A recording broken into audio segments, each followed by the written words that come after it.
What's up YouTube, and welcome back to Homebrew Subaru. In this episode I'm just going to show you a few clips that I took over the last few days, well closer to a week, of me basically removing the corrosion from the underside of the Forester. There's some sections that were a little worse than others, and I really wasn't willing to set up the camera and show you the pain and suffering that I was going through. The amount of dust that goes through the air when I was doing this, just removing the rust, has left a layer on everything in here, and it's going to be quite the cleanup. First, I started with the steering knuckles. The steering knuckles were extremely corroded, and I would have gone to replace them had, I not spent so much money already. But the cost of getting the knuckles, new bearings, and hubs all pressed together I priced it out, and it was just beyond what I was willing to spend. Especially when I know the bearings are good in these knuckles. I already did the Impreza knuckles, so I know kind of what I was up against. Little did I know how much rust was on them. I basically started with the peening hammer and peen to try and get all the biggest heavy chunks of rust off. And then from that point, I used the wire attachment on my angle grinder and hit them with that, and got wire bristles flying off and stuck in the leg, and then used the rust converter on them to prep them for paint, and then gave them a heavy splash of paint. So this is how they turned out. Now I should say that the passenger side knuckle was in better shape, and the driver's side knuckle, well, more rust is on that side of the vehicle, and it was a little bit rustier. So it's not as smooth, but it has just as much paint as this one. Even though this does have a glossier finish to it, it's just a smoother finish overall, I think. All I really have to do is install the ball joint into this one. I'll put that in the next episode when we start installing some parts. So first, just a few clips of the work that I did over the last few days, and then we'll check out and see where I got to. Spent a little time down here just trying to clean up some of the metal. I've got this spot cleaned up really well. It's kind of hard to get up into those other areas. And then up and beside the engine, I'm going to have to wait till the engine comes out before I can get a lot of the other stuff. But just getting rid of the worst of it. I'm debating cutting these off, but I don't think I'm going to be able to. That's some pretty thick metal, and there's two pieces of it to go through. So the rear is in a lot, crustier condition, I guess. This is where the subframe mounts, and just underneath of it, it's gotten a lot of loose material there. The tank I've kind of got a little concern about, but I know it's going to last at least a few years. It's just pretty much the seam that's taken some splitting there, and I know it's not leaking.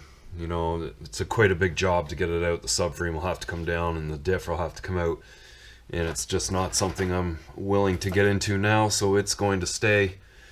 A couple spots back there. Hanger bracket for the exhaust is there. That's rotted right off. It was pretty much hanging off of the muffler, so I'll have to clean that up and weld something back on there. And a lot more area to clean up in here, past where the sway bar bracket was mounted. But you can see down over here I've got most of this cleaned up. This was really heavy with crusty rust, and it's where the trailing arm bracket and the extension for it will mount right here. So I've got this cleaned up. The outrigger is in, this is what they call the outrigger, and it's pretty crusty. I've tried to brush some of the rust off it, but realistically, to clean it up, the whole thing will have to come down at some point. And the other side is just about the same sort of thing. Kind of clean up in there, and then where the trailing arm bracket mounts over there, maybe clean up the outrigger a little bit. Just try and get some of the worst rust off. So I've spent the better part of 2 hours out here cleaning all of this up, and my bigger light bar, the battery just failed, so we're going to use this little trouble light. You can see how much I've got all this cleaned up, and it's ready for the rust converter. I'm just going to pretty much use the rest of that bottle on all of this.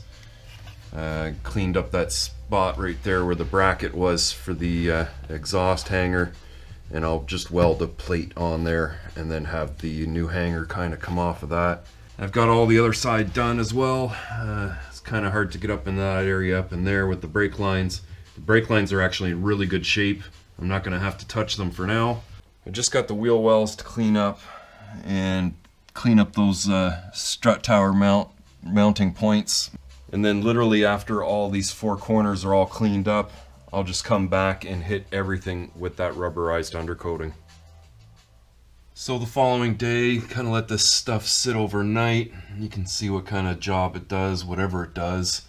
But got that section pretty good, and this is all done pretty good up in here. There's this one section over here I left bare where I'm going to have to weld on a hanger for the exhaust. Also have the wheel wells all ready to go. I took a gasket scraper and just took off the kind of more clumpy stuff that I could really get off. You can see I got down to some of the paint there, and then took just the wire hand brush to clean all the dirt and dust off and whatever loose stuff was left. And then up here I took the angle grinder with the brush and got all the strut towers cleaned up as best I could anyway, and then used the rust converter up in there as well.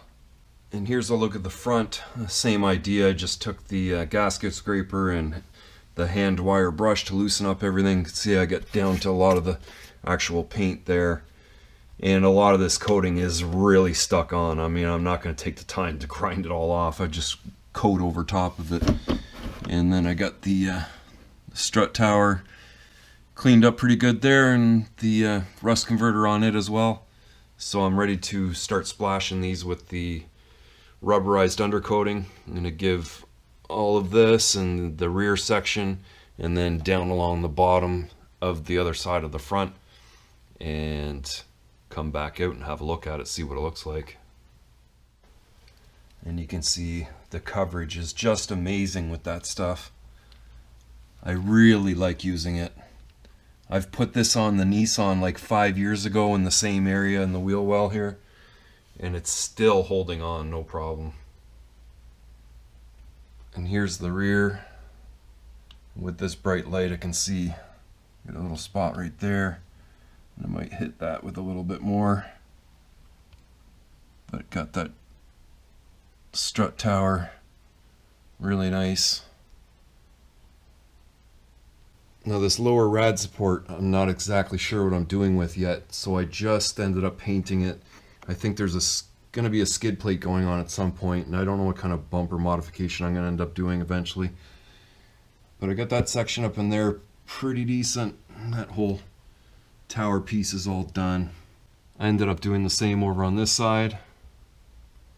But the rear sections are definitely the biggest difference, especially along this body rail and above the muffler. It hit everything really deep. And then these sections on the well for the spare tire, and then up along that seam. And the right side got pretty much the same treatment.